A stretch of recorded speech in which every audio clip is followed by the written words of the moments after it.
എല്ലാവർക്കും ടോസ് അക്കാഡമിയിലേക്ക് സ്വാഗതം. Net, set, KTET തുടങ്ങിയ മത്സര പരീക്ഷകൾക്ക് ഓൺലൈനായി കോച്ചിംഗ് നൽകുന്ന ടോസ് അക്കാഡമിയുടെ പുതിയൊരു വീഡിയോയിലേക്ക് എല്ലാവർക്കും സ്വാഗതം. അധ്യാപനം ഇഷ്ടപ്പെടുന്ന ഒരുപാട് പേർ നമ്മുടെ സമൂഹത്തിലുണ്ട്.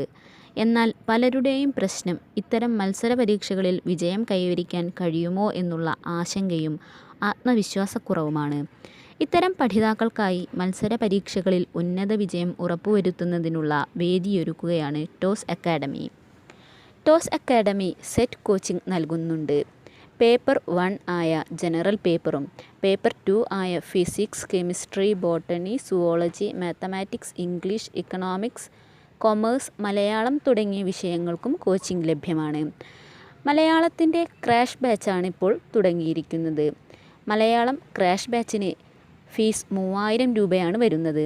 താൽപ്പര്യമുള്ളവർ ജോയിൻ ചെയ്യാനായി കോൺടാക്റ്റ് ചെയ്യുക 7510155485 എന്ന നമ്പറിലേക്ക്.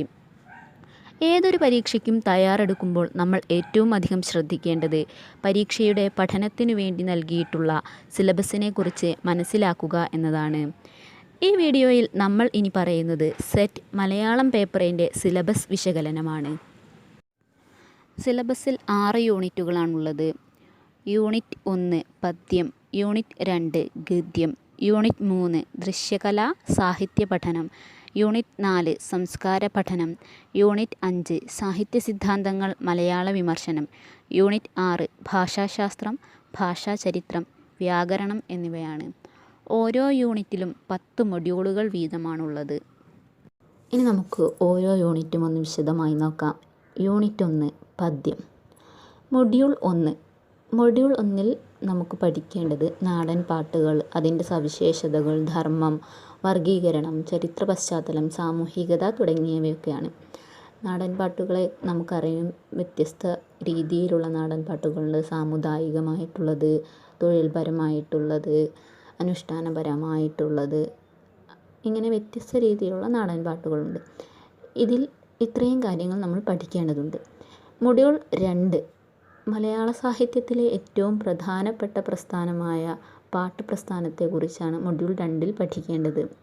പാട്ട് പ്രസ്ഥാനം, അതിൻ്റെ നിർവചനം, തമിഴ് സ്വാധീനം, ഭാഷ, ഇതിവൃത്ത സവിശേഷതകൾ, പാട്ട് പ്രസ്ഥാനത്തിൽ ഉൾപ്പെട്ടിട്ടുള്ള പ്രധാന കൃതികളായ രാമചരിതം, തിരുനിഴൽമാല, രാമകഥാപാട്ട്, കണ്ണശകൃതികൾ, ഗാഥാപ്രസ്ഥാനം, ചെറുശ്ശേരി തുടങ്ങിയവയാണ് മൊഡ്യൂൾ 2-ൽ പഠിക്കേണ്ടത്. മൊഡ്യൂൾ 3. മൊഡ്യൂൾ 3-ൽ നമുക്ക് പഠിക്കേണ്ടത് മണിപ്രവാളം, അതിൻ്റെ നിർവചനം, ആദ്യകാല മണിപ്രവാള കൃതികൾ, പ്രാചീന ചമ്പുക്കൾ, സന്ദേശകാവ്യങ്ങൾ, മധ്യകാല മണിപ്രവാള കൃതികൾ, മധ്യകാല ചമ്പുക്കൾ തുടങ്ങിയവയാണ്. മൊഡ്യൂൾ 4. മൊഡ്യൂൾ 4-ൽ നമ്മൾ പഠിക്കുന്നത് മലയാള ഭാഷയെ മറ്റൊരു തലത്തിലേക്ക് എത്തിച്ച് കിളിപ്പാട്ട് പ്രസ്ഥാനത്തെക്കുറിച്ചാണ്. ഇതിൽ എഴുത്തച്ഛൻ്റെ കൃതികളുടെ ഭാഷാ സവിശേഷതകൾ, പൂന്താനം, രാമപുരത്ത് വാര്യർ തുടങ്ങിയവരെയും നമ്മൾ പഠിക്കേണ്ടതുണ്ട്. മൊഡ്യൂൾ 5-ൽ പ്രധാനമായും കേരളവർമ്മ പ്രസ്ഥാനത്തെക്കുറിച്ചാണ് പഠിക്കേണ്ടത്. ഇതോടൊപ്പം തന്നെ നിയോ ക്ലാസിക് പ്രവണതകൾ, പ്രാസവാദം, മഹാകാവ്യ പ്രസ്ഥാനം, വെൺമണി പ്രസ്ഥാനം, പച്ചമലയാള പ്രസ്ഥാനം, അതിൻ്റെ സംഭാവനകൾ, സവിശേഷതകൾ തുടങ്ങിയവയെല്ലാം പഠിക്കേണ്ടതുണ്ട്. പൊതുവെ ഈ ഒരു ഭാഗത്തു നിന്നും ചോദ്യങ്ങൾ വളരെ കുറവായിട്ടാണ് കാണുന്നത്.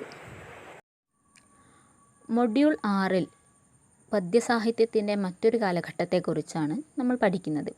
കാൽപ്പനികതയുടെ വികാസ പരിണാമങ്ങൾ, കാവ്യസങ്കല്പത്തിൽ വന്ന വ്യതിയാനം, ഖണ്ഡകാവ്യങ്ങൾ, ഭാവഗീതം, ആശാൻ, ഉള്ളൂർ, വള്ളത്തോൾ തുടങ്ങിയവരുടെ സംഭാവനകൾ എന്നിവയെല്ലാം ഇതിൽ പഠിക്കണം. മൊഡ്യൂൾ 7-ൽ കവിതയുടെ പരിണാമത്തെക്കുറിച്ച് തന്നെയാണ് പഠിക്കുന്നത്.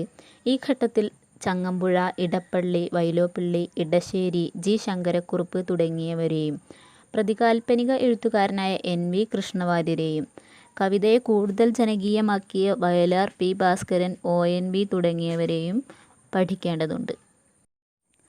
മൊഡ്യൂൾ 8-ലേക്ക് എത്തുമ്പോഴേക്കും കവിത ആധുനിക ഘട്ടത്തിലേക്ക് കടന്നിരിക്കുന്നതായി നമുക്ക് കാണാം. ഈ കാലഘട്ടത്തിൽ കവിതയിലെ കാഴ്ചപ്പാടുകളിൽ മാറ്റങ്ങളുണ്ടായി. ഭാവുകത്വ പരിണാമം സംഭവിച്ചു.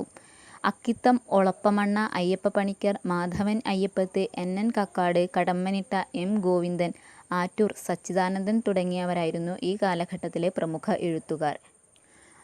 മൊഡ്യൂൾ 9 ആധുനിക കവിതയുടെ പരിണാമത്തെക്കുറിച്ചാണ് പറയുന്നത്. കെ.ജി. ശങ്കരപ്പിള്ള, ഡി. വിനയചന്ദ്രൻ, ബാലചന്ദ്രൻ ചുള്ളിക്കാട്, എ. അയ്യപ്പൻ, ദേശമംഗലം രാമകൃഷ്ണൻ, സാവിത്രി രാജീവൻ, വിജയലക്ഷ്മി തുടങ്ങിയവർ ഈ കാലഘട്ടത്തിൽ ഉൾപ്പെട്ട എഴുത്തുകാരായിരുന്നു. മൊഡ്യൂൾ 10 എത്തുമ്പോഴേക്കും സമകാല മലയാള കവിതയുടെ രൂപഭാവ സവിശേഷതകൾ പഠിക്കേണ്ടതുണ്ട്. T. P. Rajeevan, P. P. Ramachandran, S. Joseph, Anwar Ali, Rafeeq Ahmed, M. B. Manoj, Anitha Thampi, K. R. Tony തുടങ്ങിയവരാണ് ഈ കാലഘട്ടത്തിലെ പ്രമുഖ എഴുത്തുകാർ. യൂണിറ്റ് 2 ഗദ്യം. മൊഡ്യൂൾ 1 ആദ്യകാല ഗദ്യം അല്ലെങ്കിൽ പ്രാചീന ഗദ്യത്തിൽ ഉൾപ്പെട്ടിരുന്നത് ശാസനങ്ങൾ, ഭാഷാകൗടില്യം ഉൾപ്പെടെയുള്ള കൃതികൾ, മിഷണറിമാരുടെ സംഭാവനകൾ, ആനുകാലികങ്ങൾ തുടങ്ങിയവയായിരുന്നു. ഈ വിഭാഗങ്ങളെക്കുറിച്ചൊക്കെ അറിഞ്ഞിരിക്കേണ്ടത് അത്യാവശ്യമാണ്. മൊഡ്യൂൾ 2 ഗദ്യത്തിൻ്റെ പരിണാമമാണ് ഇവിടെ ആരംഭിക്കുന്നത്. ഇതര ഗദ്യസാഹിത്യ രൂപങ്ങളായ ജീവചരിത്രം, ആത്മകഥ, സഞ്ചാര സാഹിത്യം, വൈജ്ഞാനിക കൃതികൾ, അവയുടെ വളർച്ച, പരിണാമം തുടങ്ങിയവയാണ് മൊഡ്യൂൾ 2 പഠിക്കേണ്ടത്. മൊഡ്യൂൾ 3 സാഹിത്യരൂപം എന്ന നിലയിൽ നോവലിൻ്റെ വളർച്ചയെയും പരിണാമത്തെയും കുറിച്ചാണ് ഈ മൊഡ്യൂളിൽ വിശദീകരിക്കുന്നത്. ഇതോടൊപ്പം തന്നെ മലയാള നോവലിൻ്റെ പൂർവ്വ മാതൃകകൾ, ആദ്യകാല മലയാള നോവലുകൾ, ചന്തുമേനോൻ, ചരിത്ര നോവലുകൾ എഴുതിയിട്ടുള്ള CV തുടങ്ങിയവരെക്കുറിച്ചും ഈ മൊഡ്യൂളിൽ പഠിക്കുന്നുണ്ട്. മൊഡ്യൂൾ 5 നോവലിൽ ആധുനിക പ്രവണതകൾ കൊണ്ടുവന്നിട്ടുള്ള OV വിജയൻ, ആനന്ദ്, മുകുന്ദൻ, കാക്കനാടൻ, സേതു, മാധവിക്കുട്ടി, വിലാസിനി, VKN, പുനത്തിൽ കുഞ്ഞബ്ദുള്ള, UA ഖാദർ, P. വത്സല തുടങ്ങിയവരെക്കുറിച്ചാണ് പഠിക്കേണ്ടത്. മൊഡ്യൂൾ 6 സമകാലിക പ്രവണതകൾ നോവലിൻ്റെ വിഷയമാക്കിയിട്ടുള്ള N. Prabhakaran, Sara Joseph, KP Ramanunni, Ambikasudhan, UK Kumaran, TD Ramakrishnan, VJ James, Subhash Chandran, KR Meera, E. Santhosh Kumar, Susmesh Chandroth തുടങ്ങിയവരെക്കുറിച്ചും ജനപ്രിയ നോവൽ വിവർത്തനങ്ങൾ തുടങ്ങിയവയെക്കുറിച്ചും പഠിക്കണം. മൊഡ്യൂൾ 7 ചെറുകഥകളാണ് മൊഡ്യൂൾ 7 പഠനവിധേയമാക്കുന്നത്. ആദ്യകാല ചെറുകഥകളെക്കുറിച്ചാണ് മൊഡ്യൂൾ 7 വിശദീകരിക്കുന്നത്. ആദ്യകാല എഴുത്തുകാരായ വേങ്ങയിൽ കുഞ്ഞിരാമൻ നായനാർ, അമ്പാടി നാരായണ പൊതുവാൾ, MR കേസി, മൂർക്കോത്ത് കുമാരൻ, K. സുകുമാരൻ, EV കൃഷ്ണപിള്ള തുടങ്ങിയവരെക്കുറിച്ചും അവരുടെ പ്രധാനപ്പെട്ട കൃതികളെക്കുറിച്ചുമാണ് ഈ മൊഡ്യൂളിൽ പഠിക്കേണ്ടത്. മൊഡ്യൂൾ 8 ചെറുകഥയുടെ നവോത്ഥാനത്തിന് വഴി തെളിയിച്ച തകഴി, കേശവദേവ്, ബഷീർ, പൊറ്റക്കാട്, ലളിതാംബിക അന്തർജനം, K. സരസ്വതി അമ്മ, പൊൻകുന്നം വർക്കി, കാരൂർ, ഉറൂബ് തുടങ്ങിയവരെക്കുറിച്ചാണ് പഠിക്കുന്നത്. മൊഡ്യൂൾ 9 എത്തുമ്പോഴേക്കും ചെറുകഥ ആധുനിക കാലഘട്ടത്തിലേക്ക് എത്തിക്കഴിഞ്ഞു. MT, T. Padmanabhan, Madhavikutty, CV Sreeraman, OV Vijayan, Mukundan, Kakkanadan, VKN, M. Sukumaran, Sara Joseph, Zacharia, Padmarajan, Gracy, Chandramathi, Ashitha തുടങ്ങിയവരുടെ രചനകളാണ് ഈ വിഭാഗത്തിൽ പഠിക്കേണ്ടത്. മൊഡ്യൂൾ 10 സമകാലിക എഴുത്തുകാരായ കൊച്ചുബാവ, അക്ബർ കക്കട്ടിൽ, ശിഹാബുദ്ദീൻ, KP രാമനുണ്ണി, അശോകൻ ചെരുവിൽ, സന്തോഷ് ഏച്ചിക്കാനം, പ്രിയ AS, സിത്താര, PV ഷാജികുമാർ, ഉണ്ണി R, S. ഹരീഷ് തുടങ്ങിയവരെയും പഠിക്കേണ്ടതുണ്ട്. ഗദ്യം എന്ന ഈ യൂണിറ്റിൽ പ്രധാനമായും നോവൽ, ചെറുകഥ എന്നീ ഭാഗങ്ങളിൽ നിന്നാണ് മുൻവർഷങ്ങളിൽ ചോദ്യങ്ങൾ വന്നിട്ടുള്ളതായി കണ്ടിട്ടുള്ളത്. പ്രധാനപ്പെട്ട എഴുത്തുകാർ, അവരുടെ ചെറുകഥകൾ അല്ലെങ്കിൽ നോവലുകൾ, അവയുടെ ഇതിവൃത്തം, അതിലെ കഥാപാത്രങ്ങൾ, അവയ്ക്ക് ലഭിച്ചിട്ടുള്ള പുരസ്കാരങ്ങൾ, ഓരോ രചനയുമായി ബന്ധപ്പെട്ടിട്ടുള്ള അഭിപ്രായങ്ങൾ തുടങ്ങിയവയെല്ലാം നോക്കിവെക്കേണ്ടതുണ്ട്. യൂണിറ്റ് 3 ദൃശ്യകല, സാഹിത്യ പഠനം. ദൃശ്യകലകളുടെ സാഹിത്യത്തെക്കുറിച്ചാണ് ഈ യൂണിറ്റിൽ പഠിക്കുന്നത്. നമുക്കറിയാം, കഥകളിയുടെ സാഹിത്യരൂപമാണ് ആട്ടക്കഥ. അതുപോലെ തന്നെ സിനിമയുടെ സാഹിത്യരൂപമാണ് തിരക്കഥ. ഇതുപോലെ തുള്ളൽ, നാടകം തുടങ്ങിയവയൊക്കെയാണ് ഈ യൂണിറ്റിൽ നമ്മൾ പഠിക്കുന്നത്. മൊഡ്യൂൾ 1 നാടോടി രംഗകലകൾ, സവിശേഷതകൾ, ധർമ്മം എന്നിവയാണ് പഠിക്കേണ്ടത്. പൊതുവെ ഈ ഒരു മൊഡ്യൂളിൽ നിന്നും ചോദ്യങ്ങൾ വളരെ കുറവായിട്ടാണ് കാണുന്നത്. മൊഡ്യൂൾ 2 അനുഷ്ഠാനേതര നാടോടിക്കലകൾ, അവയുടെ വർഗീകരണം, അതിൻ്റെ സാഹിത്യം, തോറ്റംപാട്ടുകൾ, നാടോടി നാടകം തുടങ്ങിയവയൊക്കെയാണ് പഠിക്കേണ്ടത്. മൊഡ്യൂൾ 5 തുള്ളലിനെക്കുറിച്ചാണ് പഠിക്കേണ്ടത്. തുള്ളലിൻ്റെ ചരിത്രം, അതിൻ്റെ വിഭജനം, കുഞ്ചൻ നമ്പ്യാർ, അദ്ദേഹത്തിൻ്റെ സംഭാവനകൾ, സാമൂഹിക പ്രസക്തി, വികാസ പരിണാമങ്ങൾ തുടങ്ങിയവയൊക്കെ പഠിക്കണം. മൊഡ്യൂൾ 6 മലയാള നാടകം, അതിൻ്റെ ചരിത്രം, സംഗീത നാടകം, പ്രഹസനം, വിവർത്തന നാടകങ്ങൾ തുടങ്ങിയവയൊക്കെയാണ് പഠിക്കേണ്ടത്. നമുക്കറിയാം CV ഒക്കെ പ്രഹസനം എഴുതിയതിൽ മുൻപന്തിയിൽ നിന്നിട്ടുള്ള എഴുത്തുകാരനായിരുന്നു. വിവർത്തനങ്ങളിൽ പൊതുവെ സംസ്കൃത നാടകങ്ങളുടെ വിവർത്തനങ്ങൾ, ഷേക്സ്പിയർ നാടകങ്ങളുടെ വിവർത്തനങ്ങൾ തുടങ്ങിയവയൊക്കെയാണ് കൂടുതലായിട്ടും വന്നിട്ടുള്ളത്. ഈ ഒരു ഭാഗത്തു നിന്നും ചോദ്യങ്ങൾ വന്നിട്ടുണ്ട്. മൊഡ്യൂൾ 7 മലയാള നാടകത്തിലുണ്ടായിട്ടുള്ള പാശ്ചാത്യ സ്വാധീനത്തെക്കുറിച്ചാണ് പഠിക്കേണ്ടത്. ഇതിലെ പുതിയ പ്രവണതകൾ, സ്വതന്ത്ര നാടകങ്ങൾ, സാമൂഹിക സാമുദായിക നാടകങ്ങൾ തുടങ്ങിയവയൊക്കെ പഠിക്കണം. ഈ ഒരു ഭാഗത്തു നിന്നും ചോദ്യങ്ങൾ വന്നിട്ടുള്ളതായി കണ്ടിട്ടുണ്ട്. മൊഡ്യൂൾ 8 മലയാള നാടകത്തിലെ സമകാലിക പ്രവണതകളെക്കുറിച്ചാണ് പഠിക്കേണ്ടത്. കാവാലം നാരായണ പണിക്കർ, CN ശ്രീകണ്ഠൻ നായർ എന്നിവരൊക്കെ ഉൾപ്പെടുന്ന തനത് നാടകവേദിയെക്കുറിച്ചും ദളിത് നാടകവേദിയെക്കുറിച്ചും KV ശ്രീജയൊക്കെ ഉൾപ്പെടുന്ന സ്ത്രീ നാടകവേദിയെക്കുറിച്ചുമൊക്കെ ഈ വിഭാഗത്തിൽ പഠിക്കേണ്ടതുണ്ട്. മൊഡ്യൂൾ 9 മലയാള സിനിമയുടെ ചരിത്രം, അതിൻ്റെ സാഹിത്യം, സിനിമ, തിരക്കഥ തുടങ്ങിയവയൊക്കെയാണ് പഠിക്കേണ്ടത്. മൊഡ്യൂൾ 10 എത്തുമ്പോഴേക്കും ടെലിവിഷൻ പരമ്പരകൾ, പുതിയ തരത്തിലുള്ള ഷോർട്ട് ഫിലിമുകൾ, ഡോക്യുമെൻ്ററികൾ, അവയുടെയൊക്കെ തിരക്കഥകൾ തുടങ്ങിയവയൊക്കെ പഠിക്കണം. ഈ ഒരു ഭാഗത്തു നിന്നും പൊതുവെ ചോദ്യങ്ങൾ വളരെ കുറവായിട്ടാണ് കണ്ടിട്ടുള്ളത്. യൂണിറ്റ് 4 സംസ്കാര പഠനം.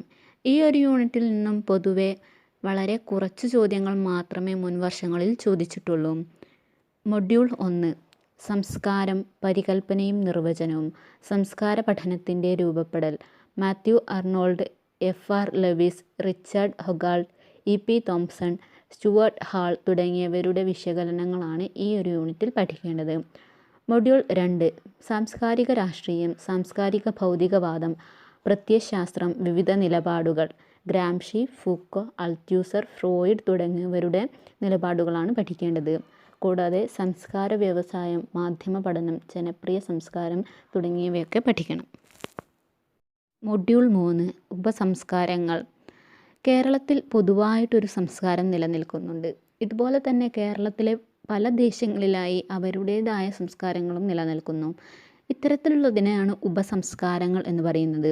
ബഹുസംസ്കാരവാദം, ബഹുദേശീയത, ബഹുവംശീയത, ജാതി, മത, വർഗ, ലിംഗ സമൂഹങ്ങൾ, കീഴാള സ്ത്രീ മൂന്നാം ലിംഗ പഠനങ്ങൾ, കേരളീയ സാഹചര്യങ്ങൾ തുടങ്ങിയവയൊക്കെയാണ് മൊഡ്യൂൾ 3 പഠിക്കേണ്ടത്.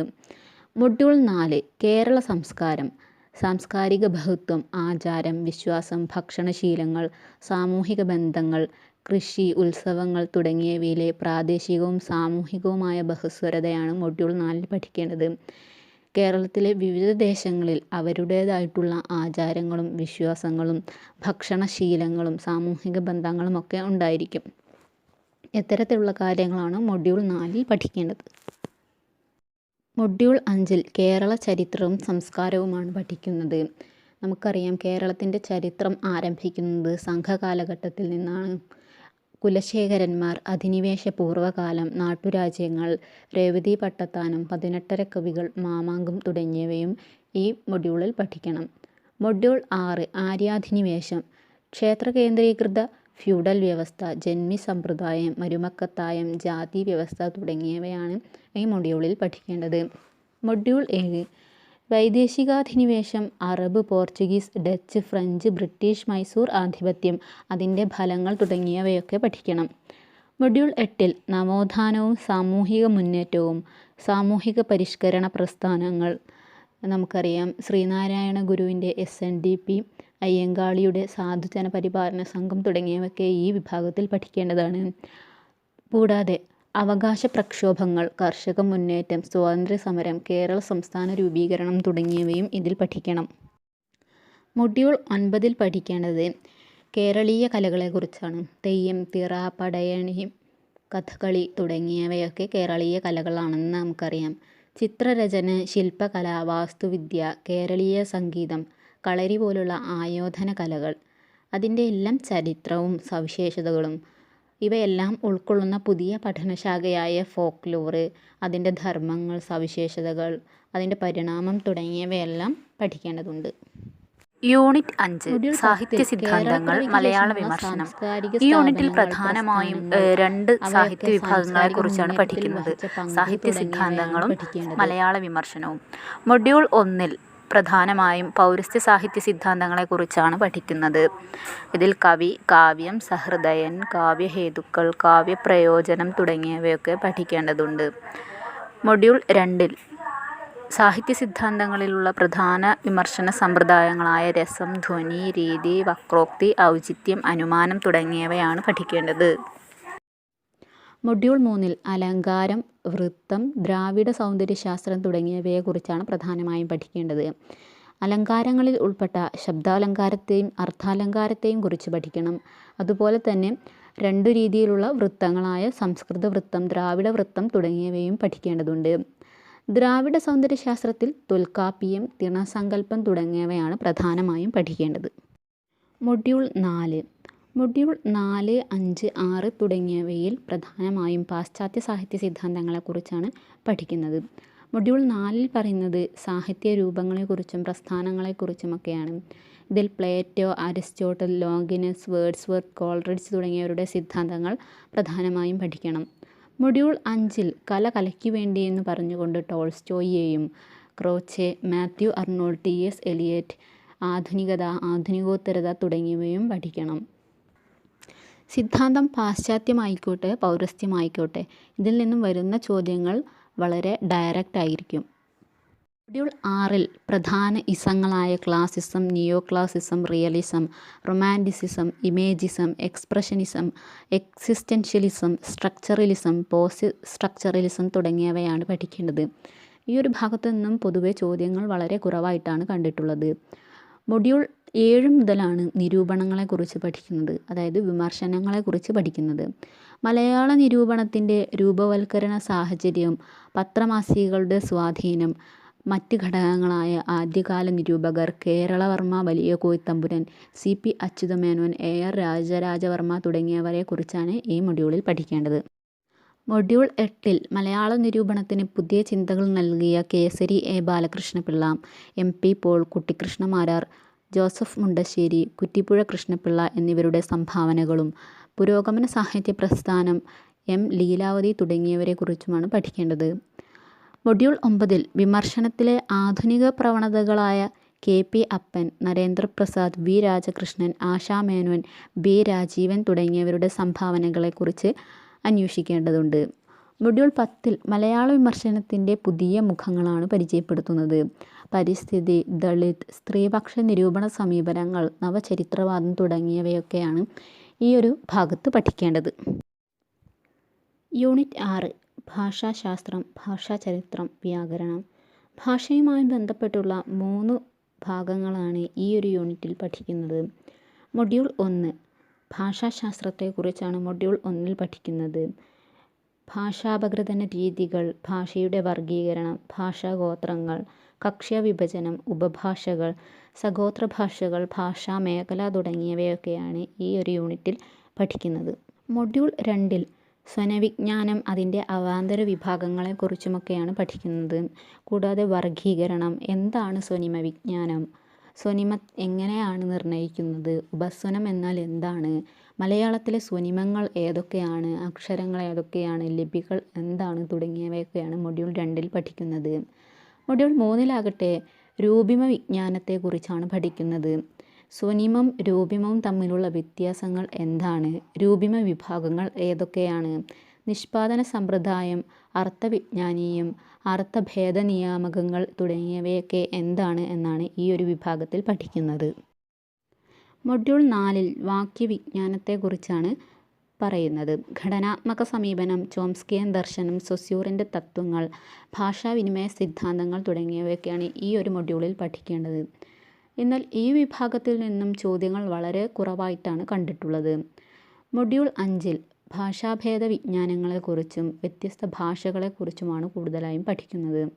ഭാഷയും സമൂഹവും, വ്യത്യസ്ത ഭാഷകളായ വ്യക്തിഭാഷ, മാനകഭാഷ, ഭാഷാഭേദ ഭൂപടം തുടങ്ങിയവയെക്കുറിച്ചുമെല്ലാം പഠിക്കേണ്ടതുണ്ട്. സാമൂഹിക ഭാഷാ വിജ്ഞാനം, കമ്പ്യൂട്ടേഷണൽ ഭാഷാശാസ്ത്രം തുടങ്ങിയവ എന്നാൽ എന്താണ് എന്നും പഠിക്കണം. മൊഡ്യൂൾ 6-ൽ മലയാള ഭാഷയുടെ ഉൽപ്പത്തിയെക്കുറിച്ചാണ് പഠിക്കേണ്ടത്. മലയാള ഭാഷയുടെ ഉൽപ്പത്തിയെക്കുറിച്ച് വ്യത്യസ്ത അഭിപ്രായങ്ങളുണ്ട്. സംസ്കൃതത്തിൽ നിന്നാണ് ഉണ്ടായിട്ടുള്ളത്, തമിഴിൽ നിന്നാണ് ഉണ്ടായിട്ടുള്ളത്, സംസ്കൃതവും തമിഴും കൂടിച്ചേർന്നിട്ടുള്ള മിശ്ര ഭാഷയിൽ നിന്നാണ് ഉണ്ടായിട്ടുള്ളത് തുടങ്ങിയ വാദങ്ങൾ. കൂടാതെ കേരള പാണിനിയുടെ 6 നയങ്ങൾ, ലീലാതിലകത്തിലെ 1-ാം ശില്പം, കൂന്തൽവാദം, ഘട്ടവിഭജനം തുടങ്ങിയവയും മൊഡ്യൂൾ 6-ൽ പഠിക്കേണ്ടതുണ്ട്. മൊഡ്യൂൾ 7 മുതൽ 10 വരെയുള്ള ഭാഗങ്ങളിൽ മലയാള വ്യാകരണത്തെക്കുറിച്ചാണ് പഠിക്കുന്നത്. മൊഡ്യൂൾ 7-ൽ മലയാള വ്യാകരണ പഠനത്തിൻ്റെ ചരിത്രം, വർണ്ണം, വർണ്ണവികാരം, അക്ഷരങ്ങൾ, അക്ഷരമാലയുടെ സവിശേഷ പഠനം, പദം, ലീലാതിലകത്തിലെയും കേരള പാണിനീയത്തിലെയും സന്ധി നിയമങ്ങൾ തുടങ്ങിയവയെല്ലാം പഠിക്കേണ്ടതുണ്ട്. മൊഡ്യൂൾ 8-ൽ നാമം എന്നാൽ എന്താണ് എന്നാണ് പ്രധാനമായും പഠിക്കുന്നത്. പ്രധാന നാമവിഭാഗങ്ങൾ ലിംഗം, വചനം, വിഭക്തി, കാരകം, തദ്ധിതം തുടങ്ങിയവ എന്നാൽ എന്ത് എന്നാണ് മൊഡ്യൂൾ 8-ൽ പഠിക്കുന്നത്. മൊഡ്യൂൾ 9-ൽ പ്രധാനമായും ക്രിയകളെക്കുറിച്ചാണ് പഠിക്കേണ്ടത്. ക്രിയ എന്നാൽ എന്താണ്, അതിൻ്റെ വർഗീകരണങ്ങൾ ഏതൊക്കെ, എന്താണ് കാലപ്രത്യയങ്ങൾ, പ്രകാരം, പ്രയോഗം, നിഷേധകൃത്ത് തുടങ്ങിയവയാണ് മൊഡ്യൂൾ 9-ൽ പഠിക്കേണ്ടത്. മൊഡ്യൂൾ 10-ൽ വാക്യഘടന, പദക്രമം, പൊരുത്തം, വാക്യവിഭാഗങ്ങൾ, സമാസം തുടങ്ങിയവയാണ് പഠിക്കേണ്ടത്. ഈ ഒരു യൂണിറ്റിൽ പ്രധാനമായും വ്യാകരണ ഭാഗത്തു നിന്നാണ് കൂടുതൽ ചോദ്യങ്ങൾ വന്നിട്ടുള്ളതായി കണ്ടിട്ടുള്ളത്.